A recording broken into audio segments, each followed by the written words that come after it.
Hello dear students, तो मैं आज आप लोगों के लिए बहुत ही इम्पोर्टेंट कुछ MCQs लेके आई हूँ पॉलिटिकल साइंस का, जो कि काउंसिल ने रिलीज़ किया है। कॉम्पिटेंसी फोकस प्रैक्टिस क्वेश्चंस, उनके MCQs मैं कराऊंगी आपको, जिससे आपको थोड़ा आइडिया होगा कि 2026 के बोर्ड एग्ज़ाम में किस टाइप के MCQs आ सकते हैं और आपको उनको कैसे टैकल करना है। तो इस वीडियो में मैं आपको 20 क्वेश्चंस कराऊंगी MCQs के। तो चलिए शुरू करते हैं। Forms of government. अब पहला MCQ है फॉर्म्स ऑफ गवर्नमेंट से। इसमें पूछा गया है which of the following are the defining features of liberal democracy. इन सब में से कौन से फीचर्स हैं जो लिबरल डेमोक्रेसी को डिफाइन करते हैं। Constitutional government based on formal usually legal rules, ये तो करेक्ट है कि कॉन्स्टिट्यूशनल गवर्नमेंट होनी चाहिए। Guarantee of civil liberties and individual rights, ये भी पॉइंट सही है कि सिविल लिबर्टीज़ होती है लिबरल डेमोक्रेसी में।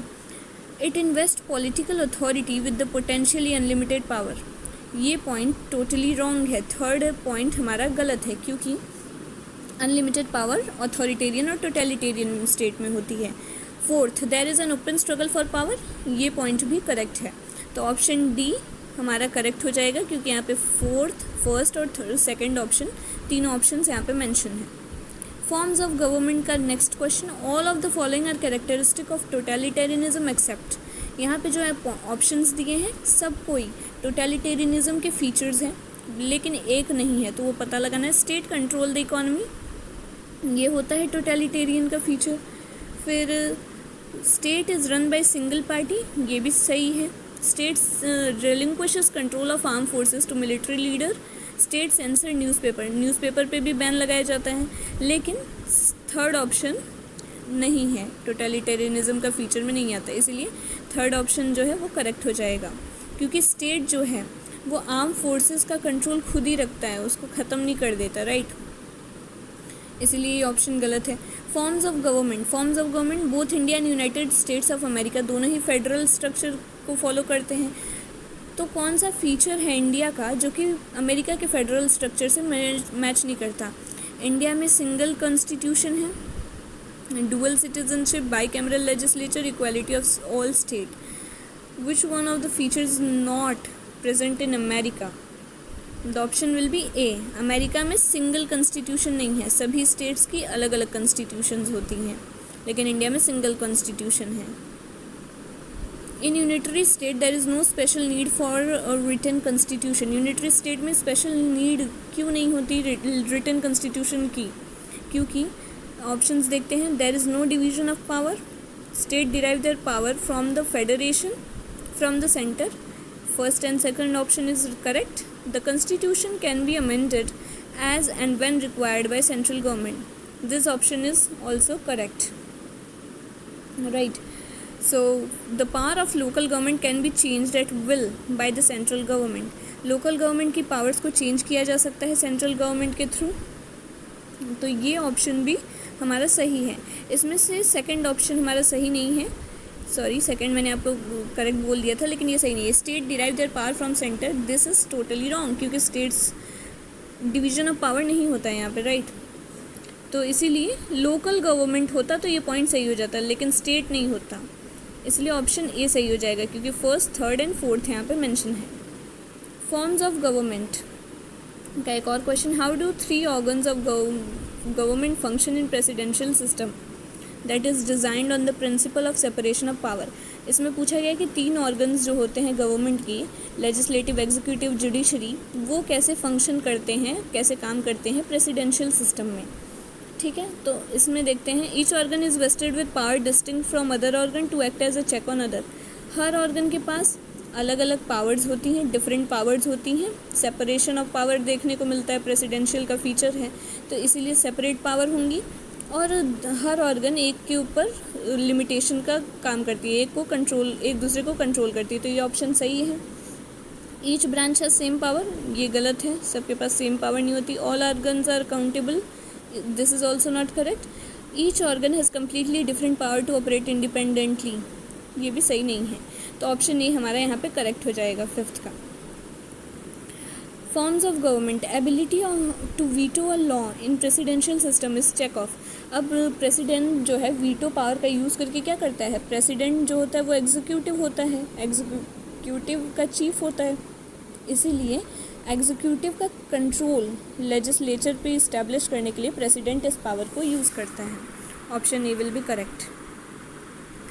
X is a country with by cameral legislature. अब यहाँ पे ये केस बेस्ड थोड़ा क्वेश्चन आ गया एनालिटिकल, कि एक एक्स कंट्री है जिसका बाई कैमरल लेजिस्लेचर है और फ्लेक्सिबल कॉन्स्टिट्यूशन है, तो कैसी मेजॉरिटी चाहिए उसको अपने कॉन्स्टिट्यूशन को अमेंडमेंट करने के लिए। तो आप अगर इस एक्स कंट्री को कंपेयर करें ब्रिटेन से, तो ब्रिटेन में भी हम देखते हैं 2 हाउसेज होते हैं, बाई कैमरल लेजिस्लेचर मतलब 2 हाउसेज, और फ्लेक्सिबल कॉन्स्टिट्यूशन मतलब ईजिली अमेंड किया जा सके। तो कैसे, कौन सा ऑप्शन सही होगा ईजी अमेंडमेंट के लिए? Simple majority of both houses, दोनों हाउसेस की सिंपल मेजॉरिटी से अगर अमेंडमेंट किया जाता है तो वो फ्लेक्सिबल कॉन्स्टिट्यूशन कहा जाएगा। ये this option B will be correct. Which of the following, next question 8th question हमारा है, best explain election and representation in India. India में जो इलेक्शन होता है उसको कौन सा ऑप्शन बेस्ट रिप्रेजेंट करता है? तो इंडिया में relative majority vote victory system होता है, कि मतलब जो मेजॉरिटी वोट पा गया वो जीत गया। मल्टी पार्टी है इंडिया में, और टेरिटोरियल रिप्रेजेंटेशन, टेरिटरीज़ को कंस्टिट्यूएंसी में जो डिवाइड किया जाता है ये, इसलिए ऑप्शन बी हमारा यहाँ पे सही हो जाएगा। फ्रेंचाइज एंड रिप्रेजेंटेशन, अब हमारा आ गया है क्वेश्चन MCQ बेस्ड, जो कि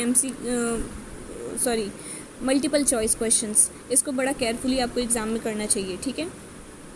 तो यहाँ पे अगर हम देखें फर्स्ट का 3rd सही है। फर्स्ट, टेरिटोरियल रिप्रेजेंटेशन मतलब member of Lok Sabha are elected through this system, Lok Sabha के मेंबर को इस सिस्टम के थ्रू चुना जाता है। फिर ऑप्शन 2 क्या है, फंक्शनल रिप्रेजेंटेशन क्या होता है, मतलब कि जॉब के बेसिस पे सेलेक्ट करना रिप्रेजेंटेटिव्स को। 3rd का फर्स्ट पास्ट पोस्ट सिस्टम में क्या देखने को मिलता है हमें, उसमें होता है candidate win on the basis, जिसको मेजॉरिटी वोट मिलेगा वो जीत जाएगा, फर्स्ट पास्ट पोस्ट सिस्टम में। प्रोपोर्शनल रिप्रेजेंटेशन में क्या होता है कि माइनॉरिटीज़ को रिप्रेजेंट करने के लिए ये सिस्टम होता है, प्रोपोर्शनल रिप्रेजेंटेशन। तो ये इसलिए ऑप्शन सी हमारा करेक्ट हो जाएगा, ऑप्शन सी यहाँ पे करेक्ट हो जाएगा 9th क्वेश्चन के लिए। 10th, while each state has 2 senator member of House of Representative are elected। Her state से 2 सीनेटर आते हैं, ठीक।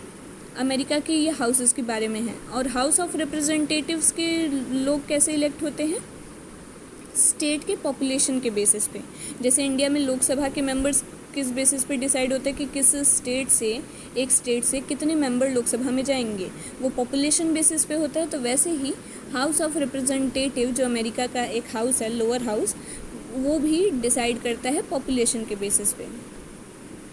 Major difference between House of Representative और सीनेट, सीनेट और हाउस ऑफ रिप्रेजेंटेटिव के बीच में मेन डिफरेंस क्या है?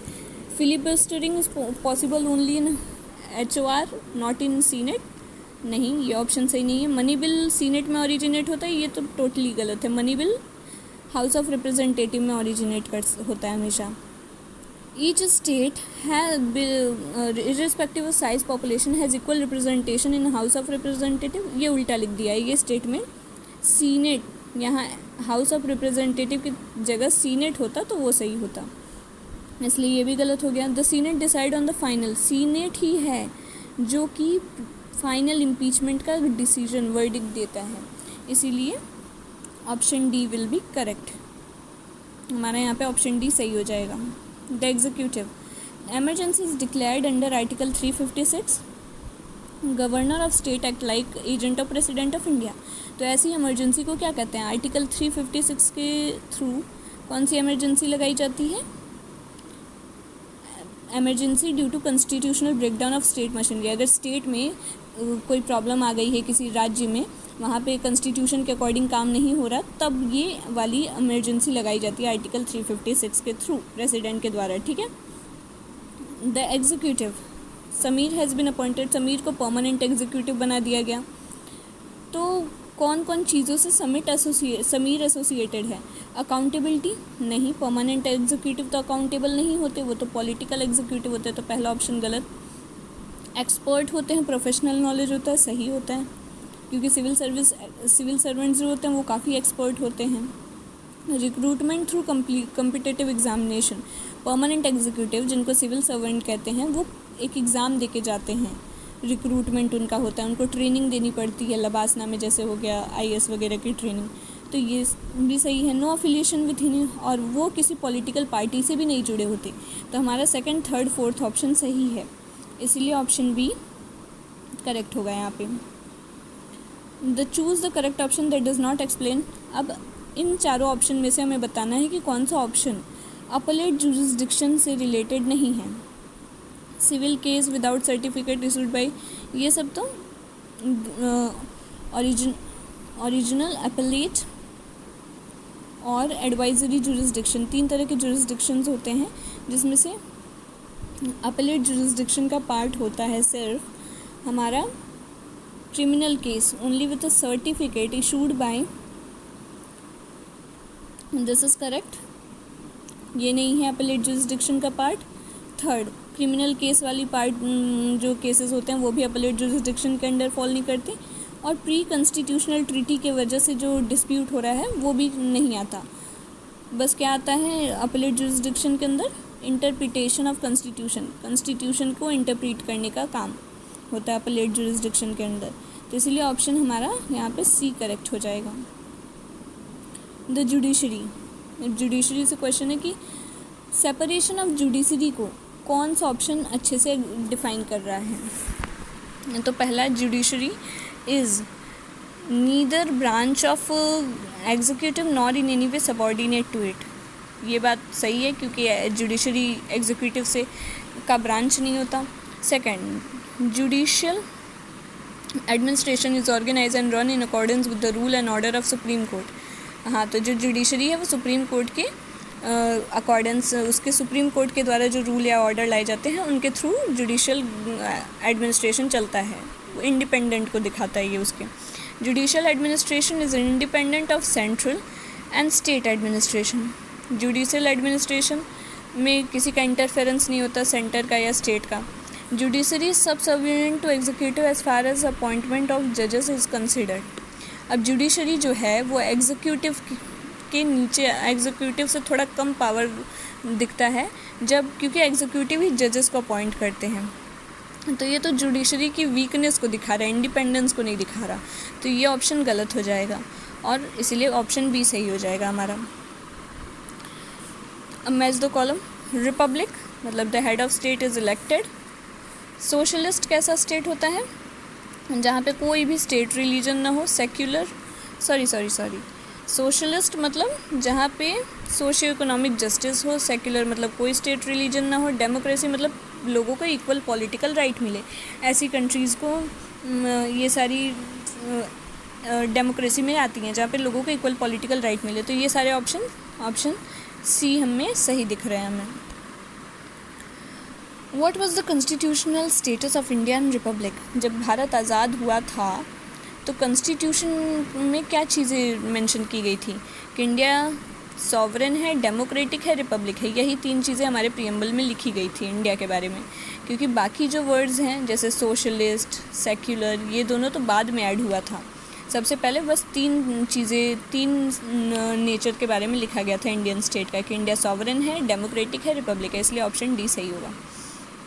इंडियन कॉन्स्टिट्यूशन, अब इसमें से हमें बताना है कि parliamentary form of democratic state को कौन सा ऑप्शन एक्सप्लेन कर रहा है बढ़िया अच्छे से। तो principle of cooperation and coordination between legislative, ये तो सही है कि पार्लियामेंट्री स्टेट में क्या होता है, दोनों कनेक्टेड होते हैं, कोऑपरेट करके काम करते हैं, लेजिस्लेटिव और executive. Doctrine of separation of power between judiciary and executive, तो दोनों के बीच में सेपरेशन ऑफ पावर होती है, क्या ये बात सही है या नहीं, तो ये भी सही है, सेपरेशन ऑफ पावर होगी पार्लियामेंट्री फॉर्म ऑफ गवर्नमेंट में। जुडिशरी सेपरेट पावर होता है उसके पास, एग्जीक्यूटिव के पास अलग power. Executive are accountable to the people, no, executive are accountable only to the legislature. Executive सिर्फ लेजिस्लेचर को अकाउंटेबल होता है, इसलिए थर्ड इनकरेक्ट हो गया। Collective responsibility of ministers to the president only, ministers की कलेक्टिव रिस्पॉन्सिबिलिटी होती है सर बस प्रेसिडेंट को नहीं, वो लेजिस्लेचर के लिए कलेक्टिवली रिस्पॉन्सिबल भी होते हैं, तो इसलिए फोर्थ भी incorrect, third and fourth incorrect हो गया। तो यहाँ पे ऑप्शन बी में दिख रहा है कि first and second correct, third and fourth incorrect, इसलिए ऑप्शन बी हमारा सही हो जाएगा। Fundamental right, right to freedom include the provision of, right to freedom में क्या क्या चीज़ें आती हैं। तो एलिमिनेशन मेथड से हम कर सकते हैं कि यहाँ पे हमें दिख रहा है freedom of profess, practice, propagate religion, religion वाला जो अधिकार है ये तो right to freedom of religion में आएगा, इसलिए ऑप्शन थर्ड एलिमिनेट हो गया।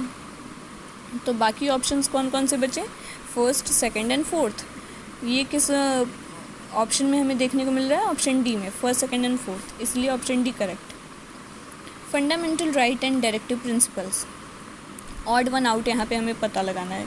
तो आपको सब कुछ डिटेल में पढ़ के जाना है, क्योंकि इस बार जो क्वेश्चंस आए हैं वो काफ़ी एनालिटिकल बेस्ड, कॉन्सेप्चुअल बेस्ड आएंगे, ऐसे रटे हुए डायरेक्ट डेफिनेशन के थ्रू नहीं आ जाएंगे। एमसीक्यूज़ भी आप देख रहे हैं कि कितने टफ, थोड़े से एनालाइज करके सॉल्व करने वाले एमसीक्यूज़ दिए गए हैं, इसलिए आपको बुक को काफ़ी डिटेल में अच्छे से पढ़ के जाना है सब कुछ topics.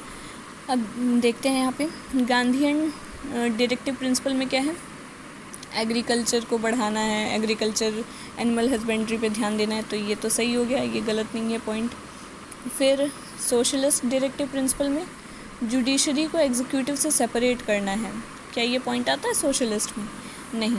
Separation of judiciary from executive ये तो अलग ही टॉपिक हो गया, तो ये ऑप्शन सेकंड हमारा गलत है।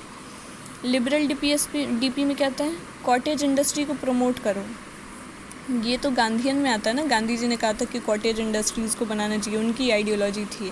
तो लिबरल डायरेक्टिव प्रिंसिपल में ये पॉइंट नहीं आता, तो option second and third eliminate हो गए। तो हमारे पास कौन कौन से ऑप्शन सही बचे, फर्स्ट एंड फोर्थ, और फर्स्ट एंड फोर्थ किस ऑप्शन में दिख रहा है, ऑप्शन डी, इसलिए ऑप्शन डी यहाँ पे करेक्ट हो जाएगा।